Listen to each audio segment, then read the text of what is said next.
É sempre uma grande satisfação estar aqui entre irmãos do mesmo ideal e estudarmos as revelações que vêm do mais alto, ampliando os nossos horizontes para seguirmos firmes na nossa caminhada.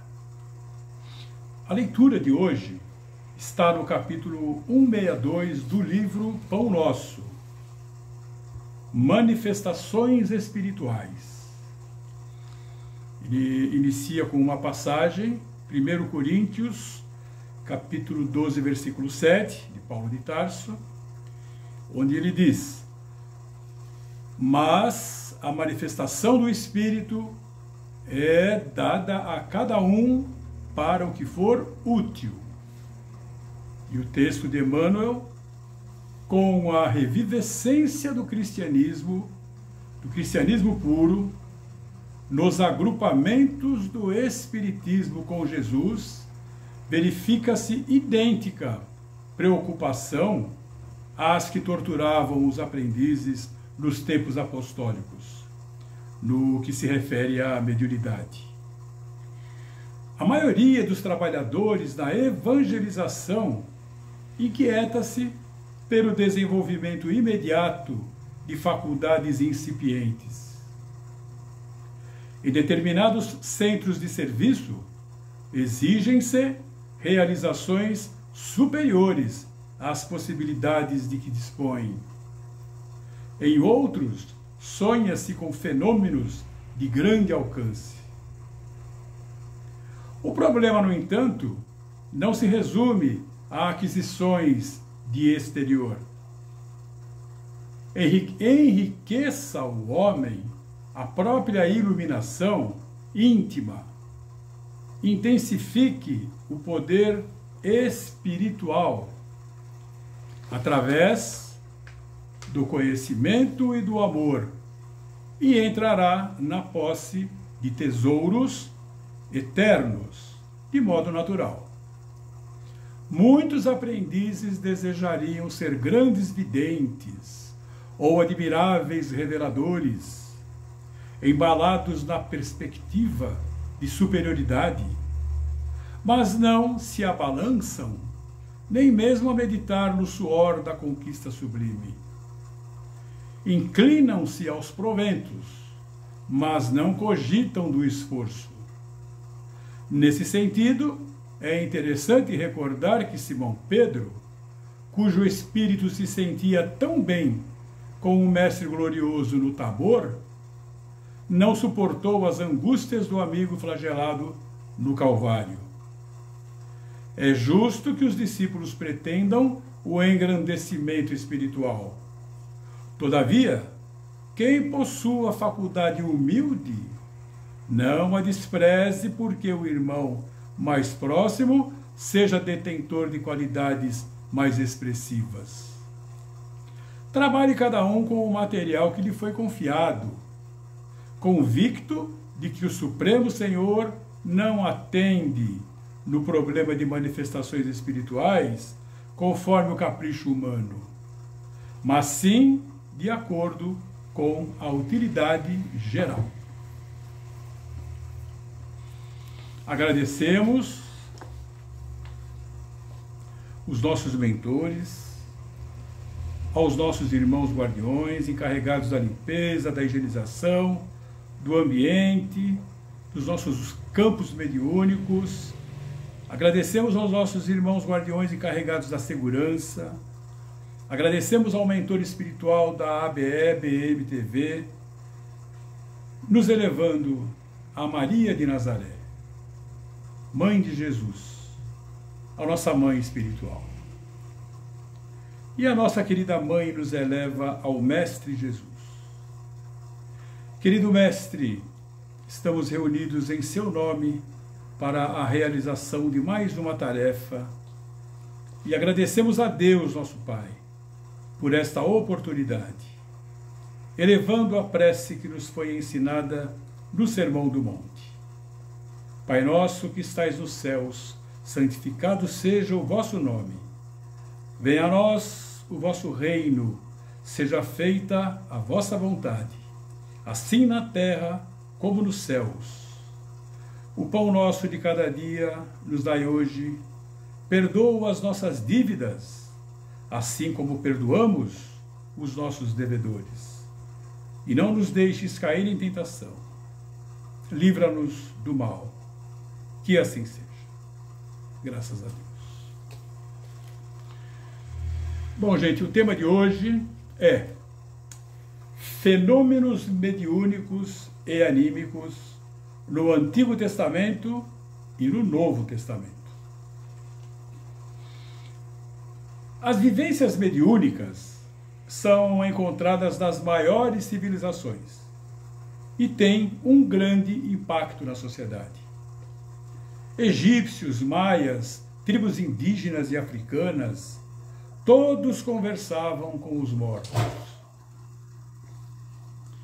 Na Grécia Antiga, o oráculo de Delfos, que ficava dentro do templo de Apolo, era o local em que peregrinos vindos das mais latitudes do mundo helênico, consultavam as pitonisas, que eram as sacerdotisas, as médiuns, para saber qual o seu destino, o da sua família ou da sua pátria. O filósofo grego Sócrates, na sua juventude, visitou esse oráculo. Lá havia uma inscrição que dizia: conhece-te a ti mesmo. E Sócrates tomou a inscrição como inspiração para construir a sua filosofia.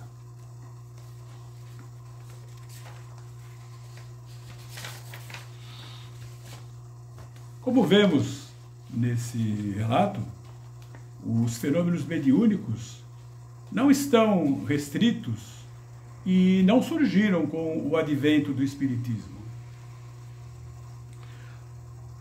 Uma das maiores fontes com relatos expressivos sobre os fenômenos mediúnicos é a Bíblia.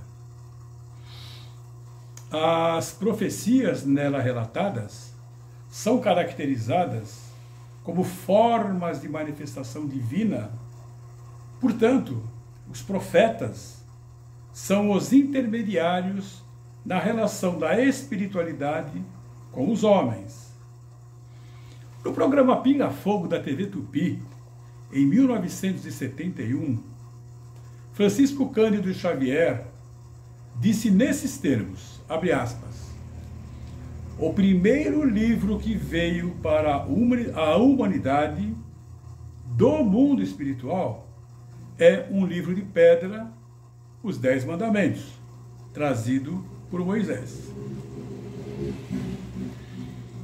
Nesse sentido, a Bíblia é uma grande coletânea de relatos mediúnicos com uma grande história, composta por 2 conjuntos de livros, conhecidos por Antigo Testamento e Novo Testamento. O Antigo Testamento é o cânon hebraico, o Tanakh, no idioma hebraico, as escrituras hebraicas, e o Antigo Testamento é composto por 39 livros, divididos em a Torá, que é composta por 5 livros, são os 5 primeiros livros da Bíblia, são eles Êxodo, Levítico, Números e Deuteronômio. Esses 5 livros atribuídos a Moisés. Depois temos os livros históricos, os livros poéticos e os profetas. 39 livros. O Antigo Testamento foi traduzido para o grego no 3º século a.C., por 72 sábios, 6 representantes para cada uma das 12 tribos de Israel. Essa versão é conhecida como a Septuaginta, ou Bíblia dos 70, e passou a fazer parte da biblioteca do rei Ptolomeu, em Alexandria, no Egito. A versão da Septuaginta referia-se, inicialmente, somente à tradução do Pentateuco de Moisés, aqueles 5 primeiros livros que nós acabamos de citar. Os demais livros foram traduzidos e introduzidos mais tarde, até o fim do século II a.C. Então, como vemos, ela foi composta ao longo de muitos e muitos anos por vários profetas que profetizavam, e o que eles profetizavam era escrito em hebraico, e então eles iam sendo traduzidos para o grego e somando-se ao conjunto de livros até formarem a Septuaginta. Só que durante a introdução desses livros, alguns foram acrescentados sem o reconhecimento dos hebreus, porque eram livros escritos diretamente no idioma grego, portanto que não faziam parte do Tanakh original. Considerados apócrifos são eles o livro de Tobias, o de Judite, Macabeus 1, Macabeus 2, Sabedoria de Salomão, Eclesiástico e Baruque. Portanto, a Septuaginta é composta por 46 livros, contra os 39 da Bíblia hebraica, o Tanakh. Já o Novo Testamento é composto por 27 livros. São eles os de Mateus, Marcos, Lucas e João, conhecidos por Evangelho, que significa Boas Novas, o Atos dos Apóstolos, também de Lucas, as Epístolas de Paulo, as Epístolas Gerais e o livro de Apocalipse, também de João. A Bíblia aceita pela Igreja Católica é a Septuaginta, 46 mais os 27 do Novo Testamento, perfazendo 73 livros. E a Bíblia aceita pelos protestantes ou evangélicos é o cânon hebraico, o Tanakh, 39 livros, mais os 27 do Novo Testamento, perfazendo então 66 livros. Católica 73, protestante ou evangélica 66. Com relação à mediunidade, os evangelhos, o Evangelho segundo o Espiritismo, no capítulo 28, item 9, nos relata o seguinte: para conhecer as coisas do mundo visível e descobrir os segredos da natureza material, Deus nos concedeu a vista corpórea, os sentidos e os instrumentos especiais. Com o telescópio, mergulhamos o olhar nas profundezas do espaço. E com o microscópio, mergulhamos no mundo dos infinitamente pequenos. Para penetrarmos o mundo invisível, Deus nos deu a mediunidade. Somos todos espíritos. A mediunidade é um atributo do espírito. É próprio, é peculiar ao espírito. Mediunidade é o termo criado por Allan Kardec no século XIX, atribuindo a capacidade humana que permite a comunicação entre encarnados e desencarnados. Essa faculdade se manifesta em todos os indivíduos de forma mais ou menos intensa, independentemente da religião, etnia ou sexo. Por ser intrínseca ao espírito, manifesta-se em qualquer lugar, em qualquer hora. A mediunidade é uma capacidade natural, como qualquer um dos nossos 5 sentidos. É o nosso 6º sentido. O capítulo 2, item 7 do Livro dos Médiuns nos esclarece que o pensamento é um dos atributos do espírito. É a possibilidade que os espíritos têm de atuar sobre a matéria, de nos impressionar os sentidos e, por conseguinte, de nos transmitir os seus pensamentos. Logo, nada há de sobrenatural nesse fato, nem de maravilhoso. A pessoa não cria a mediunidade ou se esforça para que aconteça. Ela a possui em maior ou menor grau. Para abordarmos o tema fenômenos mediúnicos e anímicos no Antigo Testamento e no Novo Testamento, iniciaremos pela intrigante proibição de Moisés, que consta em Deuteronômio, o 5º livro da Torá, no capítulo 18, versículos 9, 10 e 11. Diz assim: quando entrares na terra que Yahvé teu Deus te dá, não aprendas a fazer as abominações daquelas nações. Versículo 10. Entre ti não se achará quem faça passar pelo fogo a seu filho ou sua filha, nem adivinhador, nem prognosticador, nem agoureiro, nem feiticeiro. Versículo 11. Nem encantador, nem quem consulte a um espírito, nem quem consulte a um espírito adivinhador, nem mágico, nem quem consulte os mortos.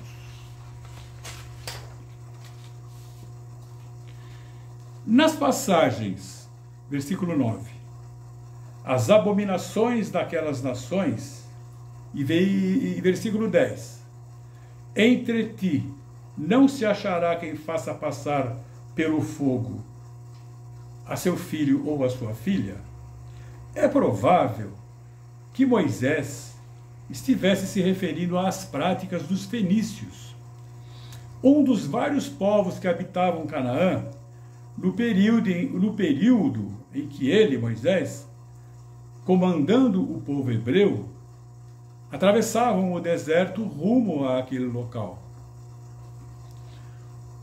Os fenícios adoravam o deus Moloque. Os ídolos de Moloque eram enormes estátuas de metal com a representação de um homem com a cabeça de touro, e cada imagem tinha uma cavidade em seu ventre com uma fogueira onde os bebês eram colocados em sacrifício. Quando um casal sacrificava o seu bebê primogênito, passando-o pelo fogo, acreditava que Moloque iria assegurar a prosperidade financeira para a família e para as crianças futuras.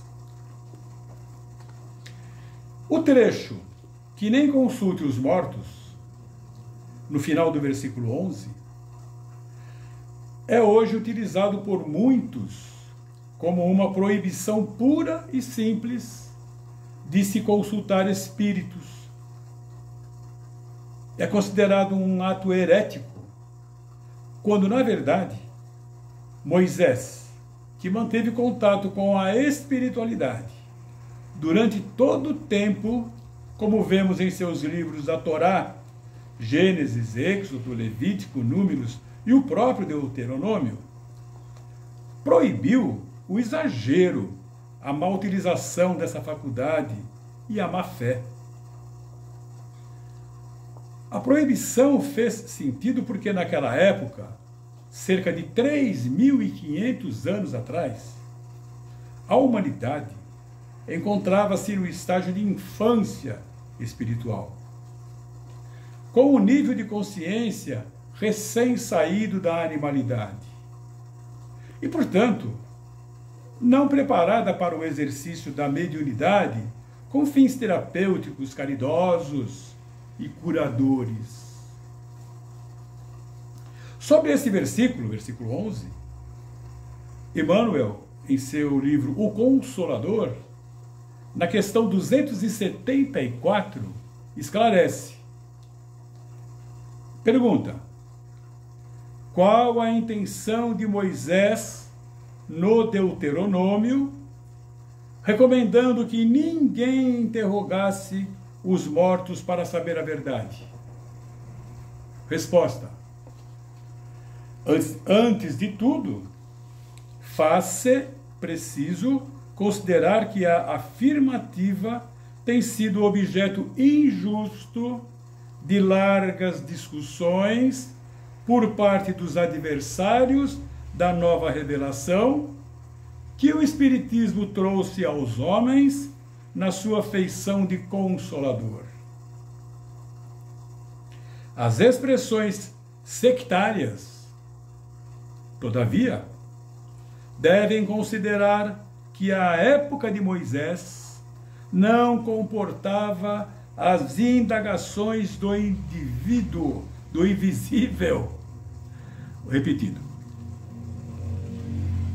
As expressões sectárias, todavia, devem considerar que a época de Moisés não comportava as indagações do invisível, porquanto o intercâmbio com os desencarnados se faria com um material humano excessivamente grosseiro e inferior.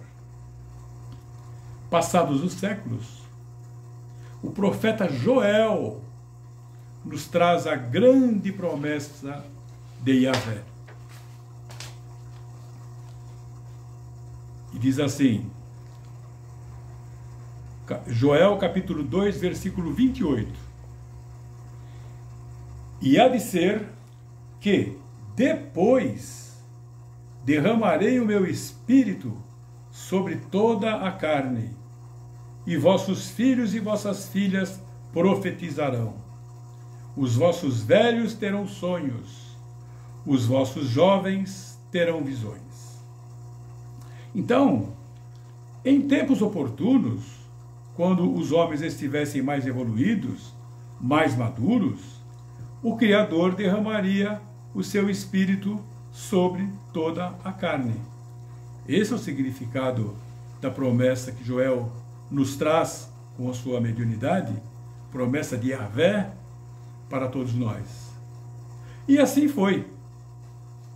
Em Atos dos Apóstolos, capítulo 2, Lucas narra a descida de espíritos iluminados que vieram cumprir a profecia de Joel. Em Pentecostes, onde todos, aí abrimos aspas, todos foram cheios do Espírito e começaram a falar noutras línguas, conforme o Espírito lhes concedia que falassem. É o fenômeno de xenoglossia. Em mediunidade conhecemos como fenômeno de xenoglossia, que significa falar em línguas que não foram aprendidas. No Evangelho de João, capítulo 14, versículos de 15 a 18, temos a promessa de Jesus. Abrimos aspas. E eu rogarei ao meu Pai, e ele vos dará outro Consolador, para que fique convosco para sempre, e vos ensinará todas as coisas, e vos fará recordar tudo o que vos tenho dito. Fecha aspas. Assim, tivemos em meados do século XIX o advento do Consolador prometido, cumprindo a promessa do Cristo, o Espiritismo.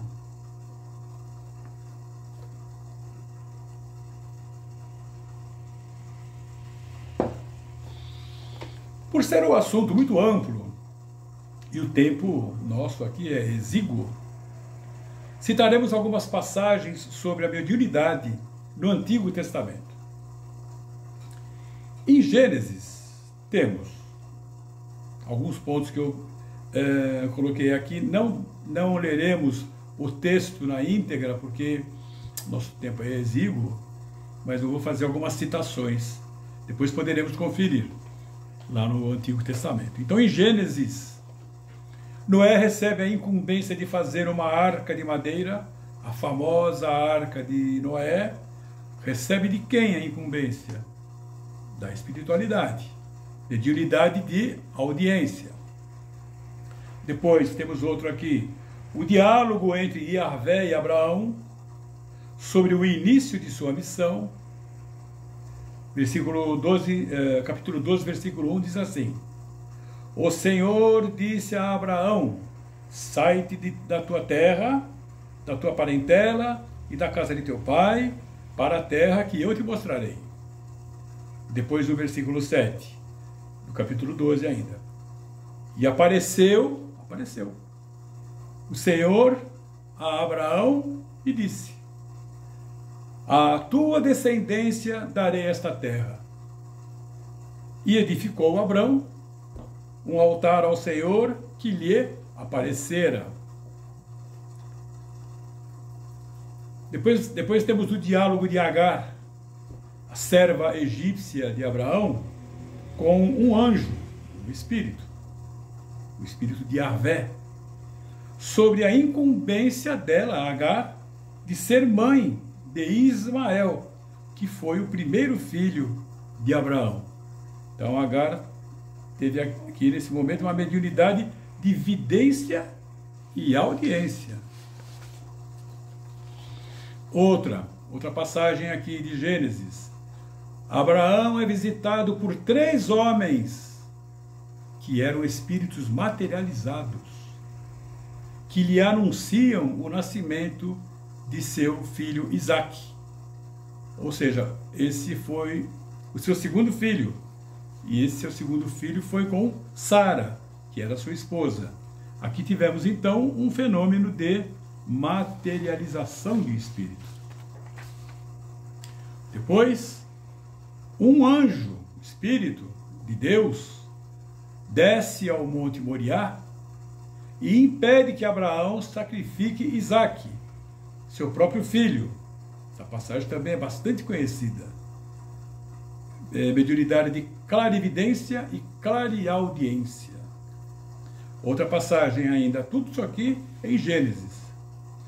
Jacó, filho de Isaque, sonha com uma escada que subia do solo e atingia o céu, de onde iam e vinham os anjos, espíritos,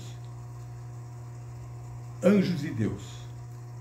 O nome do lugar onde ele estava ali era Luza, e Jacó mudou o nome para Bet-El, que significa casa de Deus. Bet, casa, El, Deus.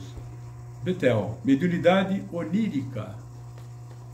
Outra passagem com Jacó, a luta de Jacó com um anjo, um espírito.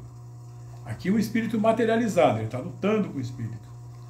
Quando o anjo, vamos chamar aqui de anjo, né? Como está na Bíblia, quando aí o anjo muda o nome de Jacó para Israel. Israel, na tradução livre, aquele que vê Deus. El, Deus, sempre. Materialização de espírito. Outra passagem aqui, boa, também do Gênesis. José, um dos 12 filhos de Jacó, agora Israel, né, porque mudou o nome, decifrando sonhos e despertando ciúmes em seus irmãos, que o venderam como escravo. Outra passagem também muito conhecida essa, mediunidade onírica. Ainda José, interpretando agora o sonho do faraó do Egito. O sonho com as 7 vacas magras e as 7 vacas gordas. Conhecidíssima essa passagem. Faraó tem esse sonho, ele sonha com 7 vacas magras e 7 vacas gordas. José, que estava preso, foi até o faraó, foi libertado, claro, e foi até o faraó e interpretou o sonho de faraó, dizendo: os 7 vacas gordas significa riqueza crescimento, desenvolvimento da sua terra, do Egito, e são 7 anos de crescimento e desenvolvimento.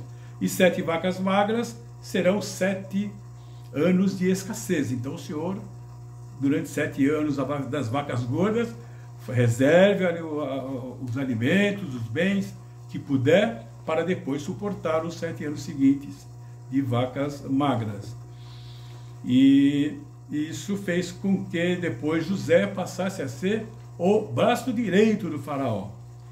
E aí a história continua lá em Gênesis, quando ele acolhe toda a família dele, né?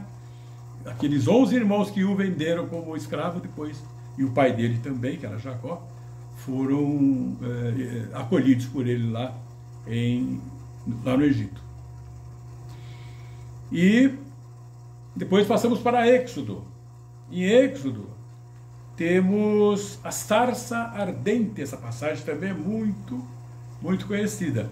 É um arbusto que queimava, mas não se consumia, né?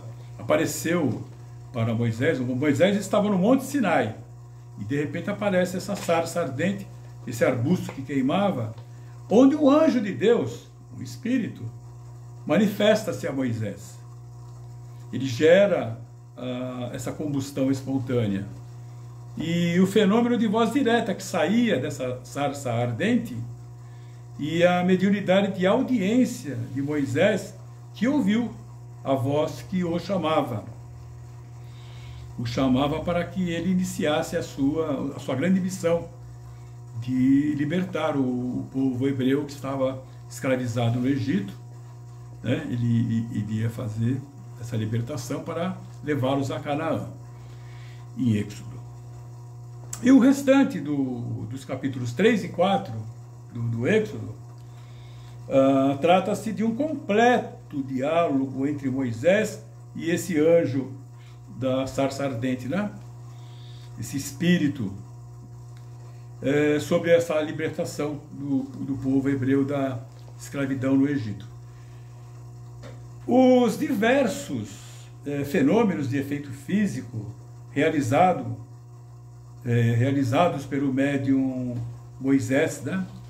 Lá diante do faraó, naquela luta para a libertação do povo, a transformação do cajado em cobra, a água transformada em sangue, o enxame de moscas, gafanhotos, a invasão do palácio do faraó pelas rãs, etc.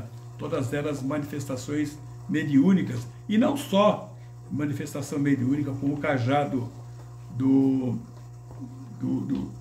Moisés. Os sacerdotes do faraó também conseguiram transformar seus cajados em cobras, né? Em serpentes. Só que a serpente do Moisés devorou as serpentes dos sacerdotes do faraó.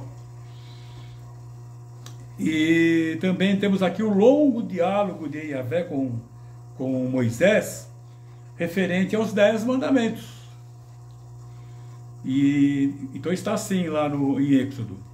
E deu a Moisés, quando acabou de falar com ele, né, no Monte Sinai, e deu a Moisés as 2 tábuas do testemunho, tábuas de pedra, que o Chico Xavier se referiu lá, né, na sua entrevista na TV Tupi. Tábuas de pedra escritas pelo dedo de Deus. Depois, em Números, temos o Espírito falava a Arão e Miriam. Arão e Miriam eram os irmãos de Moisés, né? que os acompanharam durante toda a travessia do deserto. Então, o Espírito diz assim,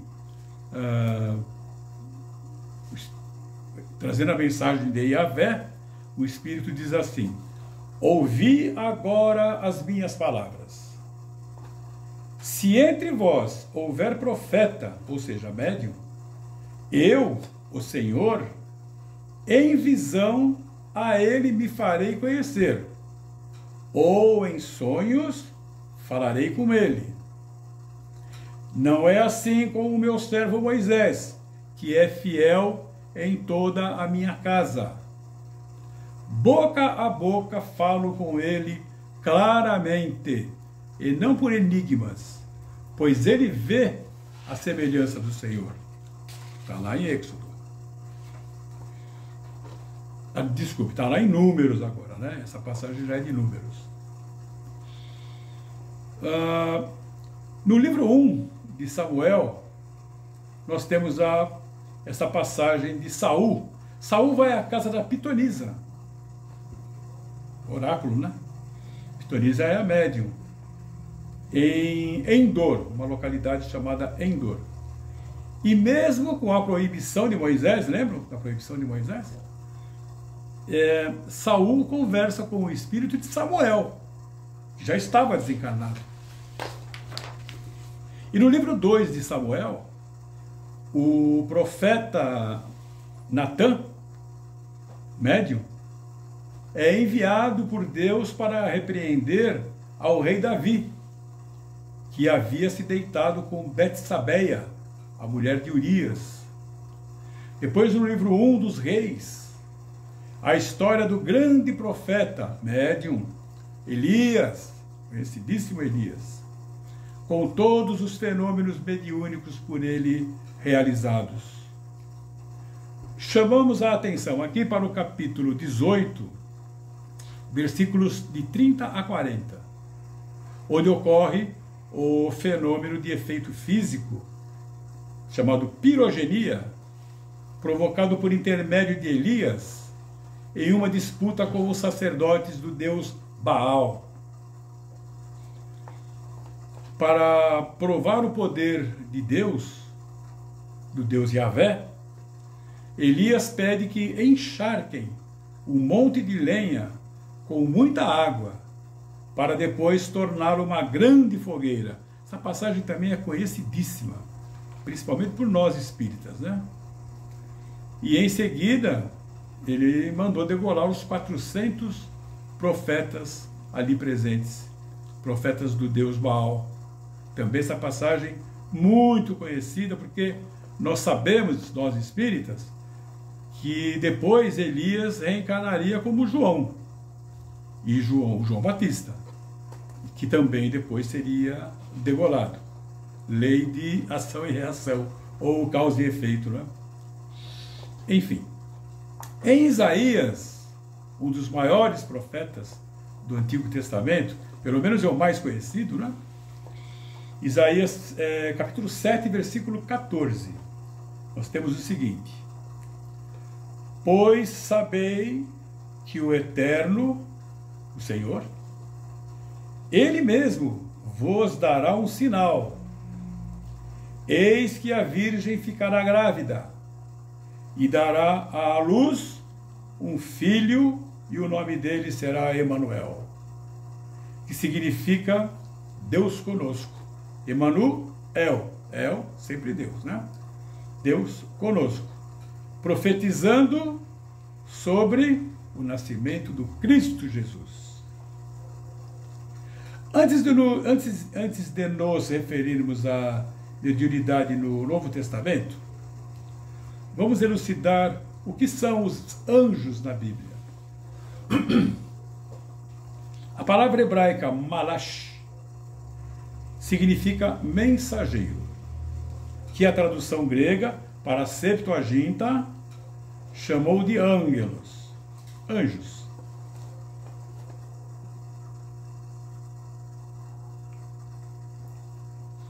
Poderíamos então aceitar o belo livro de André Luiz, psicografado por Chico Xavier, Os Mensageiros, como o livro dos anjos.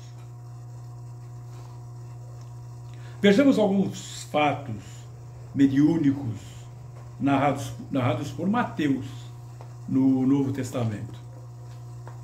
Mateus capítulo 1, versículo 20 a 23. Os anjos, espíritos, avisam José sobre o nascimento de Jesus. Depois no capítulo 2, versículo 13. O anjo, espírito, pede a José que fuja para o Egito com Maria e Jesus, para escapar à perseguição de Herodes. Ainda no capítulo 2, versículos 19 e 20, o anjo, espírito, pede para José que retorne a Israel, pois o perseguidor havia morrido.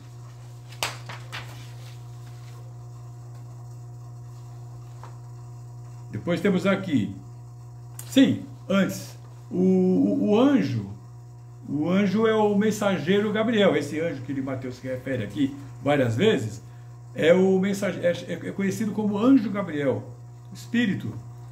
É o anjo da anunciação. É ele quem fala a Zacarias sobre o nascimento de João Batista. Isso está lá em Lucas, capítulo 1, versículo 11, e 11 a 21, né?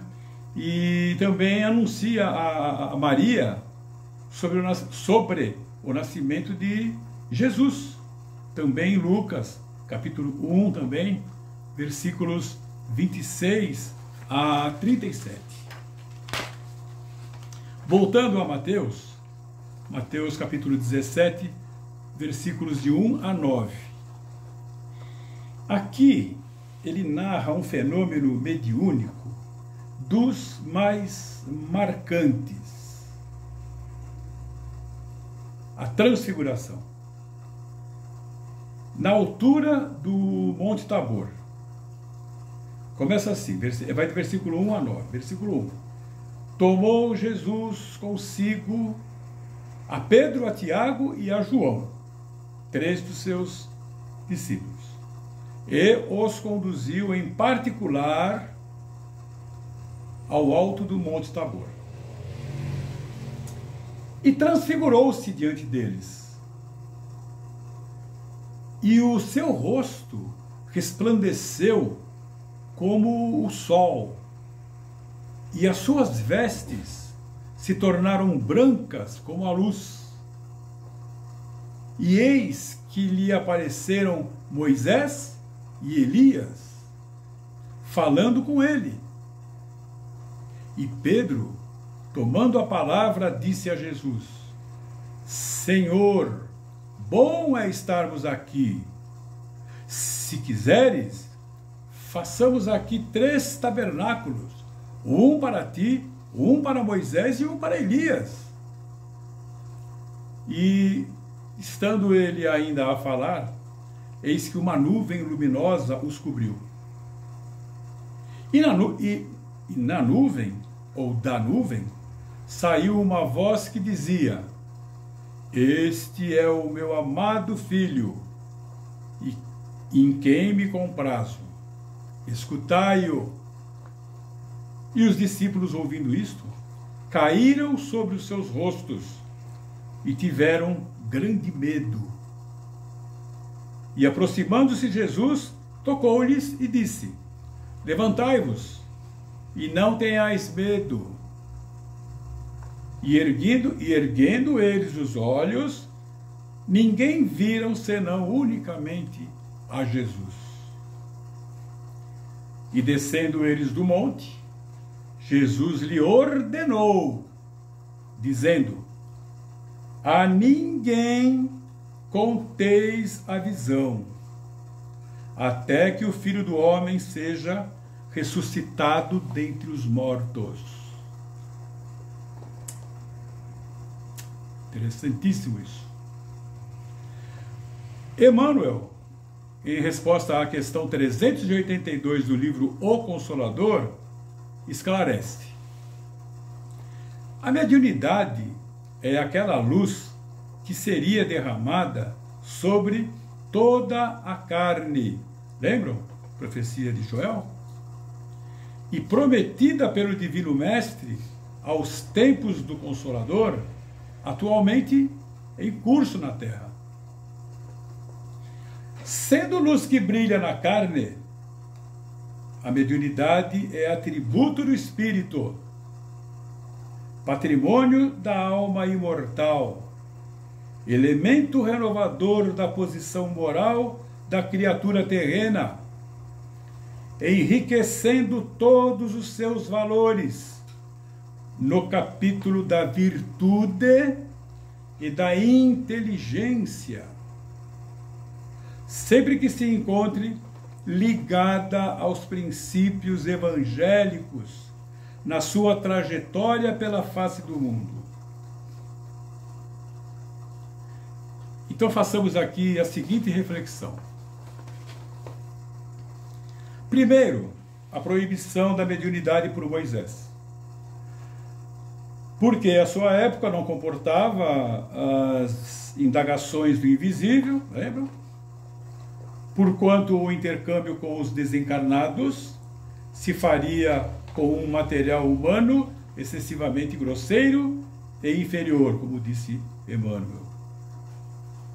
Séculos depois, uma certa abertura com a promessa de Yahvé, relatada pelo profeta Joel, lembram? E há de ser que, depois, derramarei o meu espírito sobre toda a carne, e vossos filhos e vossas filhas profetizarão, os vossos velhos terão sonhos, os vossos jovens terão visões. Estou apenas repetindo o que lemos e o que dissemos no início da nossa palestra. Jesus, a transfiguração, conversa com os espíritos de Elias e de Moisés, mas ainda não autoriza a divulgação do fato até que ele, Jesus, ressuscite. Por quê? Porque posteriormente, em Pentecostes, após a ressuscitação, portanto, a mediunidade seria efetivada com os 12 apóstolos, que partiriam daí em diante para, além do trabalho de divulgação da Boa Nova, praticarem a caridade, curando aquele povo sofrido. Nos tempos de transição, em que a Terra se preparava para alçar voos rumo ao mundo de regeneração, surge o Consolador Prometido, organizado por Allan Kardec, difundindo a mediunidade, espalhando o fenômeno mediúnico para todo o mundo, como aquela luz prometida para a carne, na profecia de Joel, consolidada por ocasião do Pentecostes e anunciada por intermédio do apóstolo João. E hoje estamos, graças a Deus, nesse trabalho, nessa evolução, nesse progresso, graças à mediunidade. E graças à mediunidade, tudo acontece e tudo aconteceu. Ouso dizer que sem a mediunidade a Bíblia não existiria. Graças a Deus, muito obrigado pela atenção.